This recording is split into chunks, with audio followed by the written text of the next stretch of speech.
ആകെ തരിച്ചതായിരുന്നു. എനിക്കിത് അറിയില്ല, അത് സ്റ്റാമ്പാണെന്ന് അവർ പറഞ്ഞു. വണ്ടി തുറന്ന് അതിൽ ഹെൽമെറ്റ് ഉണ്ടായി, അതിൻ്റെ ഉള്ളിൽ ഇൻഷുറൻസ് അടച്ചതിൻ്റെ കവറുണ്ടായി, ആ കവറിൻ്റെ ഉള്ളിലും ചെറിയൊരു പാക്കറ്റ് ഉണ്ടായി.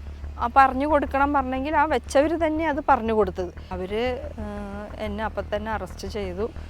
ജയിലിൽ പോയിട്ടാണ് ഞാൻ ഈ മയക്കുമരുന്ന് പ്രതികളോടൊക്കെ സംസാരിച്ച് ഈ സ്റ്റാമ്പ് പറയുന്നത് എന്താണ് എനിക്കറിയില്ല. ഈ സ്റ്റാമ്പ് എങ്ങനെയാണ്, എന്താ ചെയ്യുക, എങ്ങനെയാണ് ഉപയോഗിക്കുകയാണ്.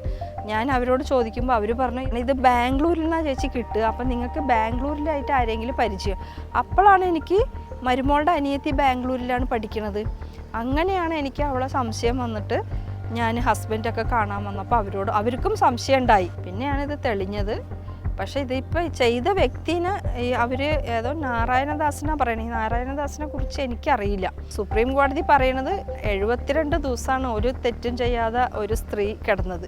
നിങ്ങൾ 72 മണിക്കൂറും കൂടി ജയിലിൽ കിടന്നിട്ടില്ലല്ലോ. ഇപ്പം ഇത് വ്യാജമായ കാരണം ഇതിങ്ങനെയൊക്കെയായി.